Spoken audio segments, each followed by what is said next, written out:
Hola, buenas y bienvenidos a mi canal. Hoy contamos con David Saiz. Hola David, ¿cómo estás? Buenas, ¿qué hay? Pues contento de tenerte como siempre aquí en mi canal porque siempre que vienes aportas cosas interesantes y que muy poca gente conoce. De hecho, Gracias, pero no te voy a dar ni un duro. Si es eso lo que me vas a pedir luego. no, yo sinceramente esto lo hago por amor al arte, ¿lo sabes? Más arte que amor, pero bueno, o más amor que arte, no sé. Bueno, hoy vamos a hablar de una serie en serie un poco peculiar, ¿no? Bueno, una sesión de serie ficticio. Deberíamos de aclarar para que nadie se asuste. Es una serie ficticio que ha pinchado un poco a Batman. Bueno, un poco bastante. Sí, un poco bastante. Este buen señor, Mr. Zsasz. Bueno, me propusiste que habláramos de algún otro villano de Batman. Me preguntaste que cuál me gustaba y, a ver, es muy difícil elegir. Los malos de Batman son muchos y muy variados y todos merecerían un programa, un espacio. Pero bueno, pues este tiene un morbo especial para mí, eh, porque, bueno, el personaje de Víctor Zsasz, pues es un enemigo relativamente reciente de la galería de malos de Batman, que debutó en el año, bueno, no sé, principios de los 90, no sé si el 92 o 91, en una serie que se llamaba Shadow of the Bat, lo creó el guionista británico Alan Grant. Algún día habría que hablar del factor británico en Batman. Sí, Ha dado mucho. sí, sí. Alan Moore, Alan Grant, Gaiman también ha hecho Grant cosas. Morrison, Sí, sí, sí. y además el propio mundo de Batman tiene elementos británicos en su estética. Mitológicos. El personaje de Alfred, el personaje del pingüino Oswald Cobblepot, que su nombre completo es Oswald Chesterfield Cobblepot. Chesterfield, qué británico suena de Oxford casi. Sí. Con su frac y con su boquilla y monóculo, y citando a Shakespeare. No, pero a ver, es gótico. Tiene elementos de Poe también. Pero sí. Sí, Pero este asesino, yo creo que ha rajado a Batman. Tiene un matiz especial, que es que porque cada víctima que tiene se la marca en el cuerpo, ¿verdad? exacto. Zsasz no tiene un traje especial como tienen el Joker o el Acertijo, no tiene una vestimenta, ni siquiera un apodo, porque le llaman simplemente el señor Zsasz, que es su apellido. Lo que tiene es que su torso, su cuerpo, está cubierto de cicatrices que se hace el mismo cada vez que mata a alguien. Cada vez que mata se le hace un corte a sí mismo para, para recordarse a sí mismo, según él, que también es humano. El personaje debutó, como digo, en una serie que sacaron en, que iba a centrarse sobre todo en enemigos de Batman y decidieron crear uno nuevo para empezar. En esa historia, pues, aparece Víctor Zsasz como un asesino en serie que está en Arkham, en el psiquiátrico, perdón, de Arkham. Y, y estando él en Arkham, empiezan a aparecer asesinatos que son idénticos a los que cometía él, su modus operandi. Y claro, ¿qué pasa? Que es un imitador, es el propio Zsasz que se ha escapado, parece que Zsasz está en Arkham. Bueno, es una historia que no es una obra maestra, pero es muy entretenida y muy interesante y sobre todo sorprende el personaje de Zsasz. Se dice que en esta primera historia se muestra al personaje como alguien que mata a cualquiera sin criterio. De hecho, tiende a matar a familias o a grupos de personas y suele dejar sus cadáveres como si figuraran escenas. O sea, por ejemplo, vemos un crimen en el cómic en el que vemos que ha matado a una familia y los ha dejado frente al televisor como si estuvieran en familia viendo la tele. En otras historias le hemos visto que mataba a varias personas y las dejaba alrededor de una mesa junto a una baraja de cartas como si estuvieran jugando a las cartas. Una Y pregunta, esto es en su primera encarnación, ¿no? sí, O es en la siguiente, en la que ya desarrollan el personaje. más o menos es su primera encarnación.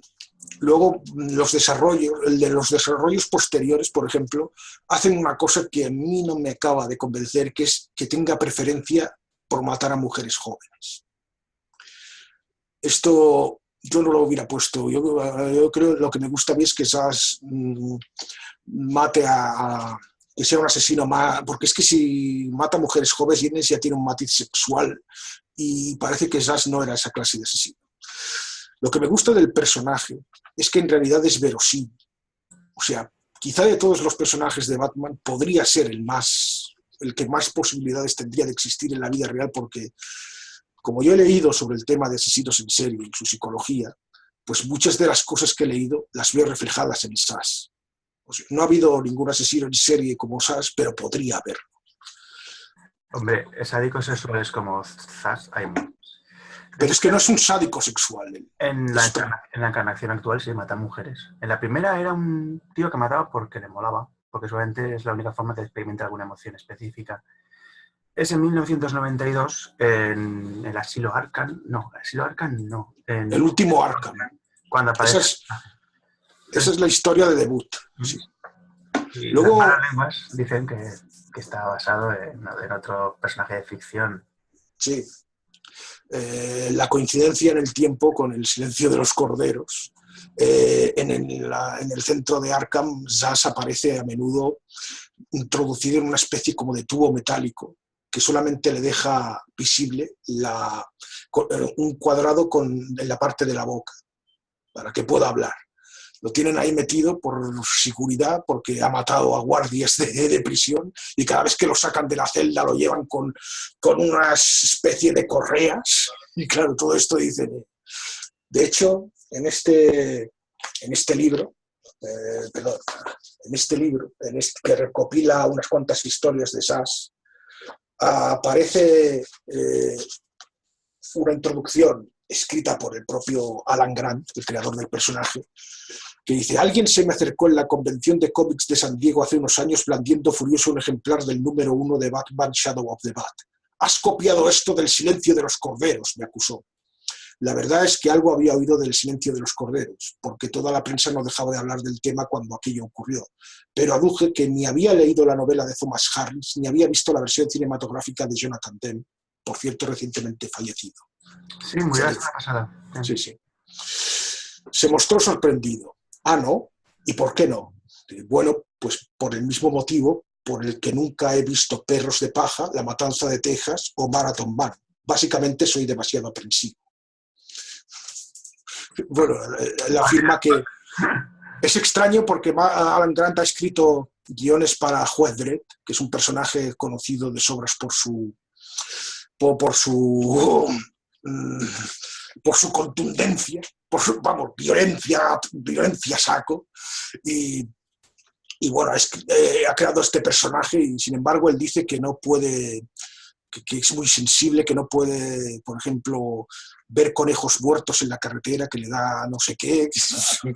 Bueno, son estas paradojas que tienen los creadores. En esta introducción también comenta que el nombre de Sass está basado el autor de un libro llamado El mito de la enfermedad mental. Ese autor se llama Thomas M. Sass. Thomas M. Sass. Y esta primera historia está basada en un libro que leyó en su adolescencia de B.F. Skinner, que era un psicólogo conductista. Está basada en el conductismo, sobre todo. Más tarde, años más tarde, el propio Alan Grant escribió una historia donde mostraba el origen del personaje. Esta historia, el primer corte es el más profundo, que nos muestra la historia del personaje. Rompe unos cuantos esquemas al mostrarnos la figura de un asesino en serie que no ha tenido la típica infancia difícil que tienen los asesinos en serie. Sass se ha criado en un entorno de clase alta con unos padres que se amaban entre ellos y que le dieron todo lo que podía necesitar. Pero cuando él tiene 25 años, sus padres mueren en un accidente náutico. Si lees las fichas de O sea, en internet hay entradas en la Wikipedia del personaje y también entradas en otras wikis dedicadas a Batman, que hablan de todos los personajes de Batman, y ahí ponen que cuando se mueren sus padres, Zsasz entra en depresión. Pero a mí me llama la atención una cosa que dice en el cómic, que muchos parecen no fijarse. Tenía 25 años cuando mis padres fallecieron en un accidente náutico. Siendo ya bastante maduro para aceptar lo inevitable de la muerte, apenas me vi afectado por su pérdida. Esto podría remitirnos a esa insensibilidad consustancial al psicópata, porque me recuerda también a cosas que he leído escritas por psicópatas, por ejemplo, que decían, pues cuando se murió mi madre no lo sentí, y no es que no la quisiera, pero lo vi natural que se muriera, porque tenía una enfermedad y se murió. O sea, probablemente lo que a Zsasz le perturbó fue el notar que no sentía nada, y que durante el funeral seguramente tuvo que fingir gestos de dolor para parecer que estaba afectado cuando en realidad no lo estaba. Entonces sí que le queda una sensación de vacío y de que no tiene nada sentido y se refugia en el juego. Él es heredero de la empresa de sus padres y de una gran fortuna y lo dilapida todo en el juego. Y una noche lo pierde todo precisamente en uno de los clubs clandestinos que regenta el Pingüino. El Pingüino en Gotham regenta clubs de juego, de casinos y demás, y en uno de ellos Zsasz pierde toda su fortuna. Y está como en una situación extraña. Se va al lavabo y se mira al espejo. Está con una cara como aplomado, como apático. No diría triste, más bien apático. Desde entonces fue cuando vi mis ojos en el espejo hundiéndose en mí, retirando las capas superficiales de riqueza, amor y felicidad para revelar nada. No había nada en mi interior. Ninguna razón para existir, ni motivación, ni propósito. Era solo un robot, un sonámbulo que pasaba de una distracción a otra reuniendo la verdad. Miré a mi alrededor y era como si hubieran apartado un velo de mi rostro. Todo el mundo era igual, apresurándose, mintiendo, haciendo trampa, jugando. Todo para encubrir el enorme vacío que llevaban dentro. Somos robots, zombies, guiados por los deseos de la carne y los miedos de la psique. No existe el libre albedrío. Esto me recordó, por cierto, a una pequeña crisis que tuve en 2012. Es posible que alguna vez lo haya explicado en alguna de mis entrevistas, que debido a unas lecturas de unos experimentos que se hicieron, vi cuestionada mi creencia en el libre albedrío, y eso me provocó una cierta angustia. Y cuando leí esto dije, hombre, le pasa lo que a mí. De repente se da cuenta de que no hay del vacío. Es una especie de náusea sartriana lo que está describiendo casi. Es que es una náusea sartriana. Sí, pero ¿cómo llegaste a matar a raíz de ese vacío existencial? Pues eso es lo que tiene también cierta verosimilitud, porque al igual que muchos asesinos en serie, mata por casualidad. Su primer crimen es por casualidad. No sabe qué hacer con su vida, así que decide suicidarse. Está en un puente mirando el agua y diciendo si se va a matar, y en ese momento viene un mendigo que le quiere atacar. O me das todo lo que llevas o te ahorras el salto, te mato yo aquí. Y como no tenía nada que perder y no tenía miedo, le sudaba toda la polla, al final se enfrenta al mendigo, le quita el arma y lo mata. Y entonces experimenta algo. ¿Qué más da lo que experimente? El caso es que ha experimentado algo. Joder, estaba vacío, no sentía nada. Ha matado a ese mendigo y le ha subido la adrenalina, le ha subido todo. Y en ese momento de adrenalina total, coge el cuchillo y se hace el primer corte. Un corte en el antebrazo. Y entonces descubre una razón para vivir. Le da la sensación de que, como la vida es una mierda, le he hecho un favor. A este pobre gilipollas le he hecho un favor. Y les voy a hacer el mismo favor a muchos zombies. Porque a partir de entonces él empieza a llamar a sus víctimas y en general a todo el mundo zombies. Porque ve a todo el mundo como zombies. ¿Te acuerdas de Asesinatos? De Livingstone. Sí. Cuando están entrevistando... porque hace mucho tiempo que la vi, pero... Cuando están entrevistando al Madley Fox, al Bobby Hasteford. Sí. Eh, dice, mucha gente que haya matado ya estaba muerta. Sí. Solamente lo he formalizado. Esto vendría a ser poco eso. Es un individuo que por una parafilia llega a la conclusión de que hace un servicio social, retirando a gente que simplemente está flotando. ¿No? Bueno, más que un servicio social, porque él no cree en la sociedad tampoco. Piensa que es como una especie de bien, de favor, y ahora ya ha encontrado un sentido a su vida. Y cada vez que mata se hace ese corte. Y claro, tiene sentido por varias cosas que he leído sobre los asesinos en serie. Primero, tiene sentido que muchos asesinos en serie siempre conservan alguna clase de recuerdo de sus víctimas. Sabemos que se llevan a veces objetos. Sabemos también que a veces cortan incluso partes del cuerpo y quizás... Souvenirs. Son souvenirs. Se llaman Sí. souvenirs. O quizás lo que hace, en vez de coger algo propiamente de la víctima, es mutilarse como recuerdo.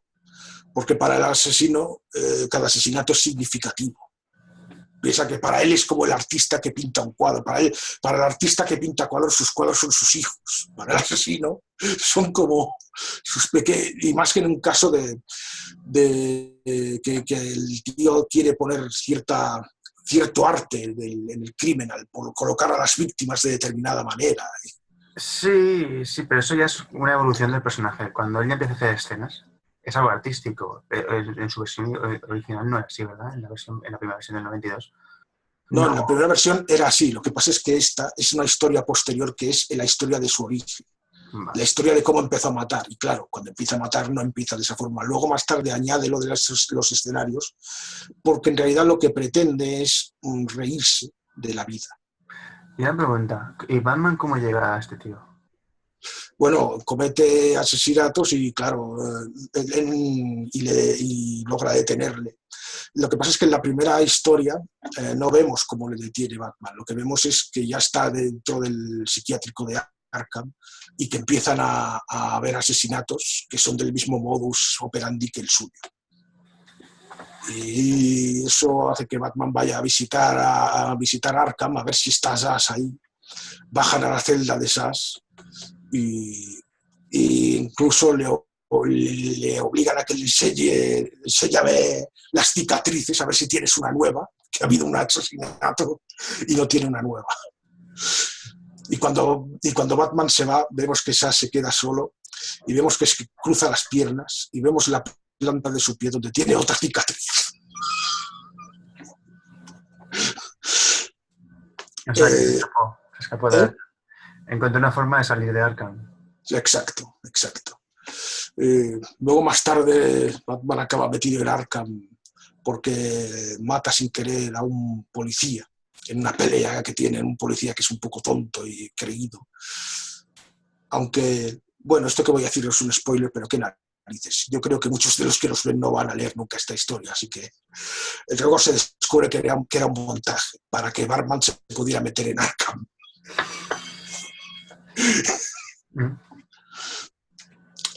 Y también lo que concuerda del personaje con los asesinos en serie es que, ¿sabes quién es Vicente Garrido Genovés, no? Sí, sé quién es.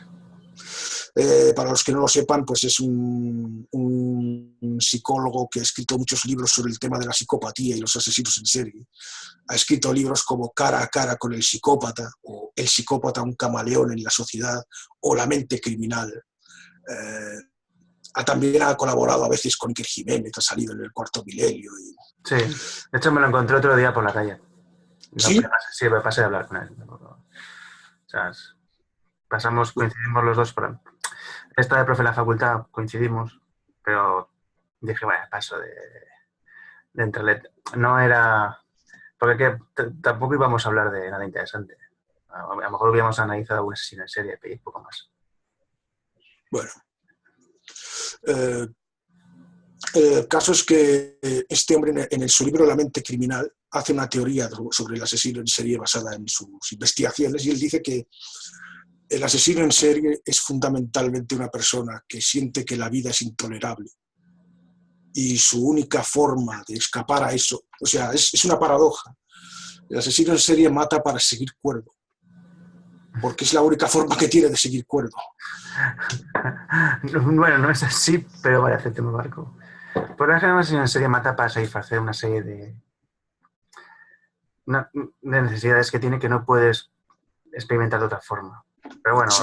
él es el profe, y le han publicado eso, pues vale, allá él. A ver, lo estoy resumiendo con mis palabras. A lo mejor Vale. lo lees y él dice, a ver, pero es que lo matiza mucho más, O sea, sí que es cierto que hay unas necesidades, pero en el libro se habla de las diferentes motivaciones de los asesinos en serie. Los hay misioneros, los hay sádicos, los hay de diferentes tipos, ¿no? Pero todas esas motivaciones, según Garrido, son caminos a través del cual el asesino se busca a sí mismo.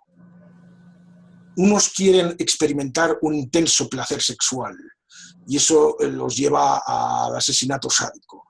Otros quieren impartir alguna lección a la sociedad. Eso les lleva al asesinato misionero.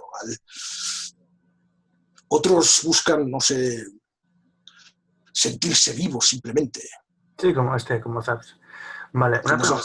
esas. Este personaje a ti te pareció muy interesante, porque no es el típico villano de Batman, no es un personaje colorido, no tiene superpoderes ni nada. Es un hombre normal y corriente que se dedica a matar gente. Ya está. Exacto.